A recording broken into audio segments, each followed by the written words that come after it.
Welcome back to Sports Talk ATL. I am Chase Earl, joined by Alex Lord. Thank you guys for joining us on this Friday evening. It is our Braves early trade deadline primer. Moving on to relievers, which we said early in the show was the Braves' biggest need. I do not even think it's a conversation. If you say it's something else, I will tell you you don't know what you're talking about because it's really that simple.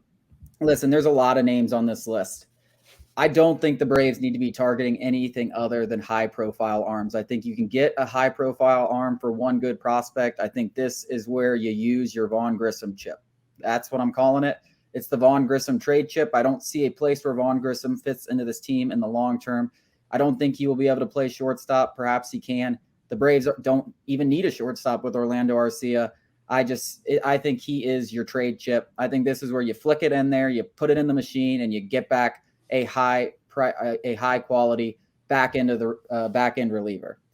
Some names I'm really going to be keeping a close eye on. We can start with the lesser ones. I think Amir Garrett is interesting. He has a 3 ERA, 10.3 strikeouts per 9, but he's also walking 7 batters per 9. The guy has a huge arm. If you can teach him to cut down on those walks and throw strikes, he could be an elite reliever, and he can probably be had for pennies. Another guy I really love, Kendall Graveman. Once again, Alex, at any point, you can stop me. Kendall Graveman is for the White Sox. He has a 2-year deal this year and next year for $8 million. He's been one of the best relievers in baseball over the last 3 seasons. He has a 2.5 ERA this season and 33 appearances. He has playoff experience. He comes with an extra year of control. I think the White Sox are going to sell. That's a guy to keep an eye on. Another White Sox guy, Joe Kelly. Same thing. He has another year of control. He's not having quite as good of a year as Graveman. He hasn't been as consistent as Graveman. He has got nasty stuff, and he has a ton of huge moments in the playoffs. Been a part of multiple teams that have been to the World Series. I think that is enticing in itself.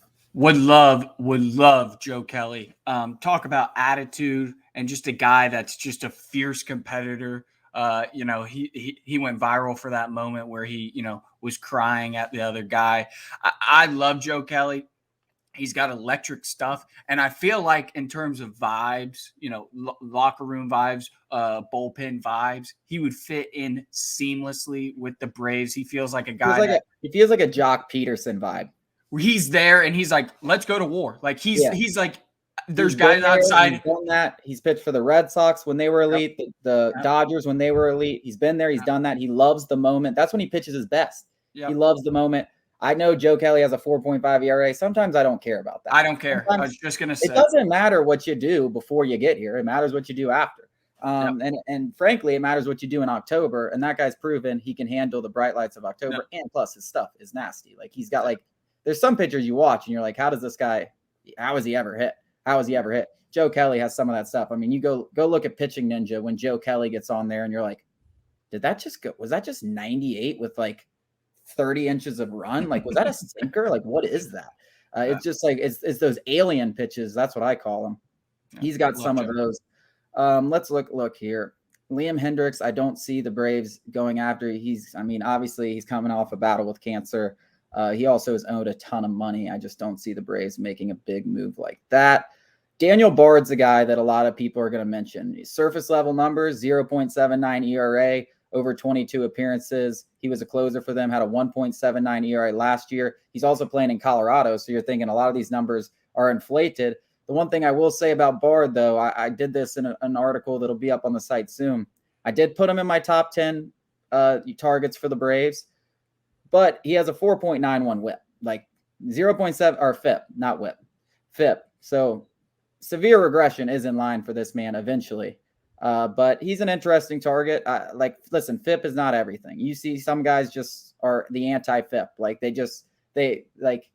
Bryce Elder, for example, that guy, the advanced metrics don't love him, but he keeps producing. Daniel Bard's now put together back-to-back elite seasons for the Rockies. He'll be a hot commodity for a team in Colorado that is 100% going to be sellers at the trade deadline. Coming up after the break, we are going to continue our conversation with some of my favorite relievers the Braves should target. 2 of them are from the same team.